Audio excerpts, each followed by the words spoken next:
Bem-vindos à Fórmula da Aprovação Concursos. Depois desse vídeo, você estará a um passo de ser aprovado. Pessoal, eu quero falar agora com vocês sobre a aula número 3 de agentes públicos, formas de provimento. Como a gente conversou, provimento é prover a você um cargo público, né? E existem algumas formas de provimento e eu quero dar um macete para você. Para você não esquecer dessa matéria, PAN mais 4 R's. PAN, prof. P de promoção, A de aproveitamento, N de nomeação. 4 R's. Primeiro R, readaptação. Segundo R, reversão. Terceiro R, reintegração. Quarto R, recondução. Vamos falar de cada uma agora? Vamos lá.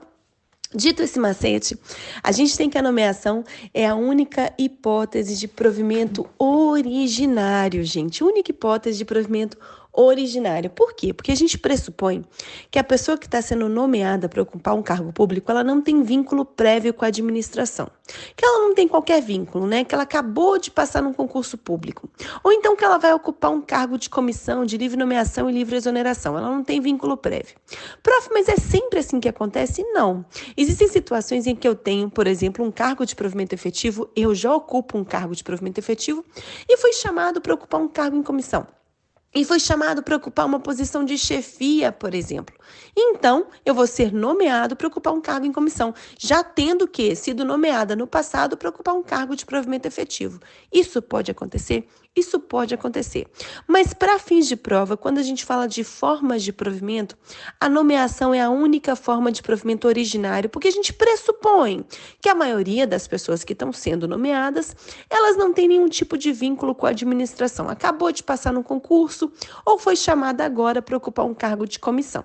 Beleza. Primeira hipótese de provimento, nomeação. Quando você for nomeado, a administração vai prover a você um cargo, vai te chamar para ocupar aquele cargo. Beleza.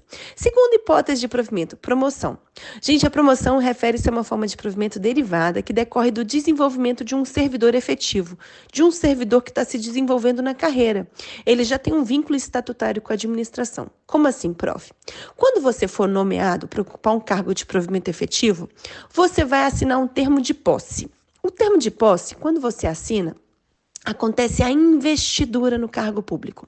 Essa palavra vestidura vem de vestido.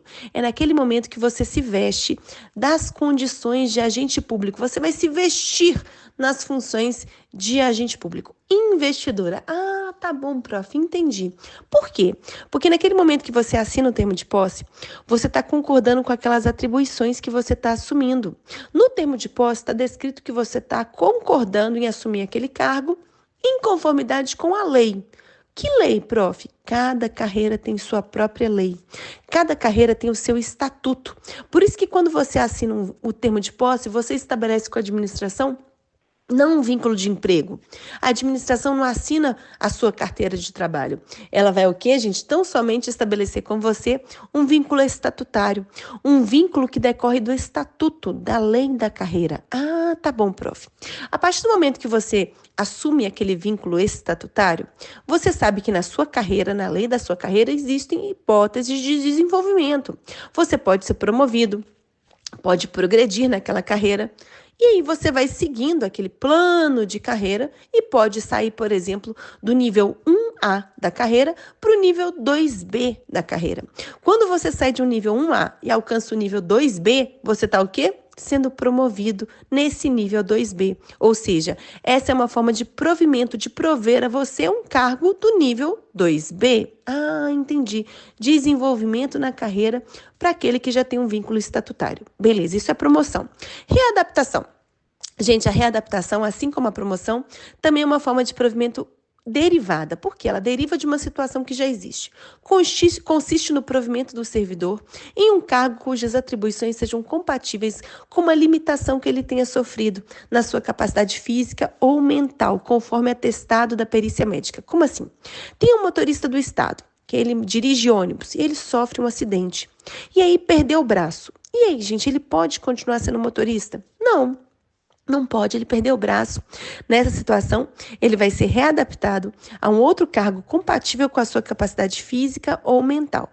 Destaca-se que a readaptação vai ser realizada para cargos cujas atribuições sejam afins, considerando que, gente, o nível de escolaridade, equivalência de vencimento, né, mais ou menos o que ele recebe, e na hipótese de inexistência de cargo vago, o servidor vai exercer as suas funções como excedente. A readaptação, então, também é uma forma de provimento derivado porque essa pessoa já tinha um vínculo com a administração e, em razão dessa limitação que ela sofreu, ela vai ser readaptada para uma outra função.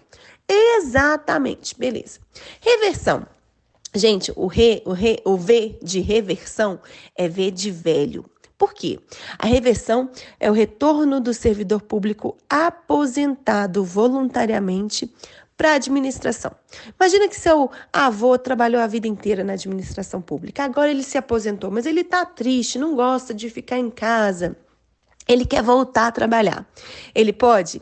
Gente, quem se aposentou voluntariamente, no interesse da administração, desde que a administração tenha esse interesse, ela pode o quê? Aquela pessoa, o seu avô, pode solicitar a reversão. Ele pode solicitar, desde que a aposentadoria dele tenha sido voluntária, desde que ele fosse estável quando estava na atividade e que a aposentadoria tenha acontecido nos 5 anos anteriores a essa solicitação e que existe cargo vago. Ah, tá bom. Aí meu avô pode voltar a trabalhar. Ok. Além disso, gente, existe uma outra hipótese de reversão. Quando o servidor público aposentado por invalidez, ele foi aposentado por invalidez, mas a junta médica declarou que não tem mais motivos de invalidez, ele pode voltar a trabalhar.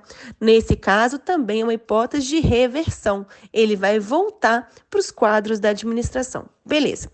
Além disso, aproveitamento. Gente, aproveitamento também é uma forma de provimento derivado que traduz o retorno a uma atividade pública de um servidor que estava em disponibilidade, né, a um cargo ou vencimento e atribuições compatíveis com o cargo que ele desempenhava anteriormente. Ele foi posto em disponibilidade e vai ser aproveitado numa função semelhante.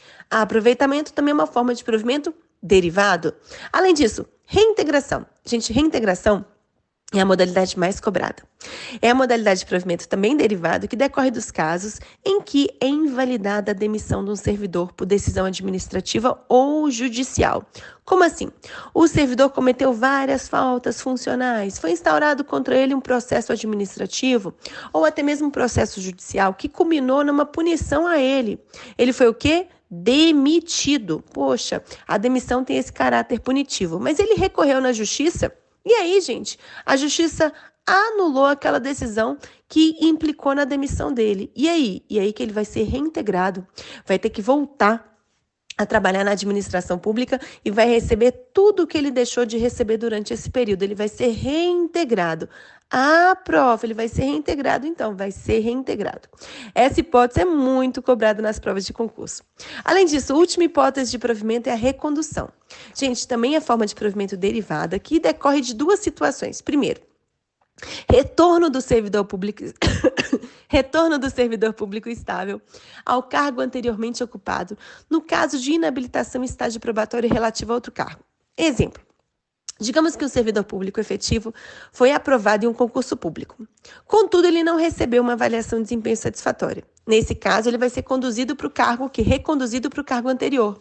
Então, você é técnico do INSS. Já é técnico, já é estável, está exercendo suas funções há algum tempo. Mas você passou no concurso de analista. Só que no concurso de analista você não foi bem avaliado. E aí? E aí que você vai o quê? Vai ser reconduzido para as funções de técnico. Digamos que você não foi bem avaliado na avaliação especial de desempenho para o cargo de analista, você vai voltar a exercer as funções que você desempenhava como técnico do INSS, aquela função que você já era estável. Beleza. Além disso, a segunda hipótese de recondução, em razão de reintegração do servidor público que foi demitido ilegalmente. Sabe aquele servidor público que foi demitido? Recorreu na justiça, a demissão dele foi anulada, ele foi reintegrado. Durante o período que ele estava demitido, você ocupou o cargo dele. Mas no momento que ele foi reintegrado, você vai ser reconduzido para a função que você desempenhava antes da demissão. Você vai ser reconduzido. Ou seja, na recondução também existem essas duas hipóteses. Beleza. Conceitos importantes que você não pode deixar de saber para a sua prova. Gente, quando a gente fala de disponibilidade, né? Quando a gente falou do aproveitamento, o servidor público que vai ser, o que estava em disponibilidade vai ser aproveitado. O que é disponibilidade?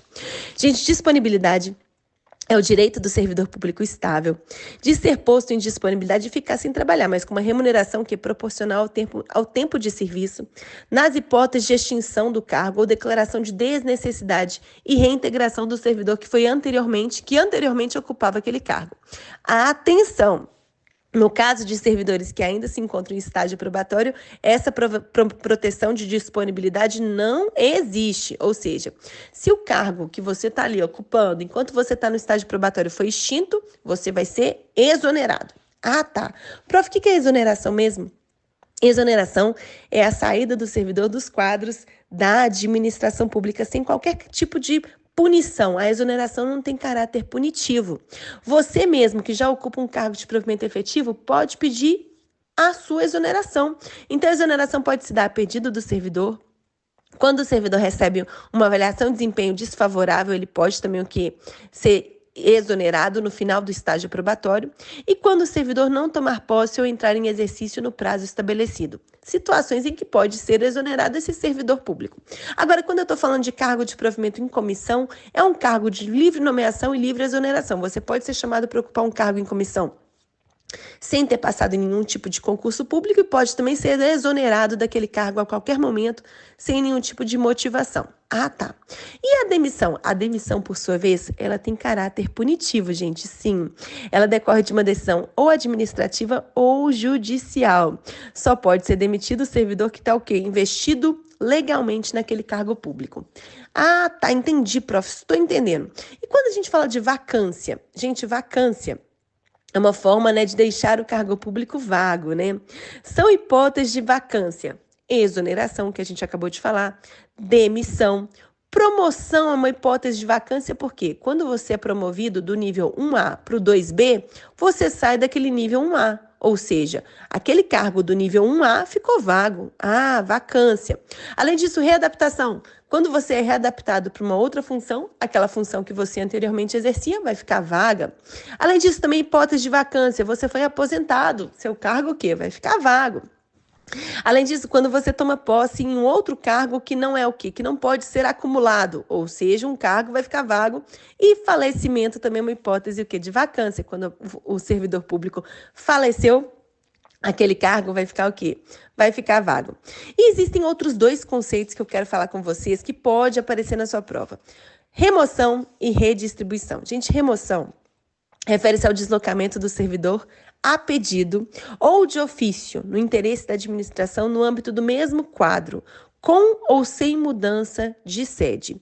Essa remoção a pedido pode se dar na seguinte situação. Por exemplo, eu vou fazer um pedido para deslocar, para fazer um deslocamento, né? Com ou sem mudança de sede. Nesse caso, eu vou ter que mudar de sede, porque eu tenho que acompanhar meu cônjuge, meu companheiro, que também é servidor, né, para exercer uma atividade que ele foi deslocado. Então, eu vou fazer esse pedido de remoção para acompanhar o meu marido. Outra situação, por motivo de saúde do meu cônjuge, companheiro, do meu filho, são situações em que teremos uma remoção a pedido. Gente, agora quando a gente tem uma situação em que, sabe aquelas situações em que você assumiu um cargo de juiz em um município ali, pequenininho, interiorzão, e você queria muito ir para a cidade grande? Pois então, nessa situação, existe um processo seletivo para remoção, né? Quando a gente tem o quê? Um número de interessados querendo ir para a capital superior ao número de vagas da capital. Nessa hipótese, a administração deve efetivar as remoções homologadas antes de qualquer ato de nomeação de novos candidatos aprovados em concurso público. Aí vai ter um processinho seletivo, tá bom? Tem mais pessoas que querem ir para a capital e vai ter um processo seletivo que vai ser coordenado pela administração. Também é uma hipótese de remoção. Além disso, redistribuição. Gente, redistribuição é diferente. Quando eu falo de remoção, é deslocamento do servidor. Quando eu falo de redistribuição, é deslocamento do cargo. Como assim? Deslocamento de um cargo de provimento efetivo para um outro órgão. Digamos que está sendo criada uma nova secretaria. Secretaria de Desenvolvimento Econômico. E essa secretaria não foi criada para ela um cargo de analista de desenvolvimento ou técnico de desenvolvimento econômico. E aí? E aí que esse novo órgão quando ele foi criado, o que vai ser feito? Vai ser feita uma redistribuição. O cargo de administrador, que está lá na Secretaria de Planejamento, vai ser redistribuído e algumas pessoas vão ocupar o quê? O cargo de administrador agora na Secretaria de Desenvolvimento Econômico. Ou seja, vai haver uma redistribuição de cargos. A Secretaria de Planejamento tem 100 cargos, mas a gente criou uma Secretaria de Desenvolvimento Econômico. Vamos, então, pegar esses 100 cargos, 50 desses 100 a gente vai repassar para a Secretaria de Desenvolvimento Econômico. Vocês estão vendo que não está ligado ao deslocamento do servidor, ao deslocamento do cargo na redistribuição. Redistribuição, deslocamento do cargo. Beleza. Prof, eu posso ter mais de um cargo público? Gente, na grande maioria dos casos, o servidor deve exercer apenas um cargo público, emprego público ou uma função pública e receber apenas uma única aposentadoria. Agora, como é que está na lei algumas hipóteses de exceção? Gente, a lei estabelece que é vedada a acumulação de cargos públicos, exceto quando houver compatibilidade de horários. Quando for possível, exercer as duas funções, só que nessas situações aqui, 2 cargos de professor, um cargo de professor e outro de técnico ou científico, 2 cargos de empregos privativos de profissionais de saúde com profissões regulamentadas. São as situações em que é lícito, é possível acumular as duas funções. Prof, entendi. Então, eu posso ocupar 2 cargos de professor, eu posso ocupar 2 cargos ou empregos privativos de profissionais de saúde, um cargo de professor com outro de técnico. Isso é possível? Isso é possível sim, gente. Tem que lembrar disso, tem que lembrar, tem que memorizar.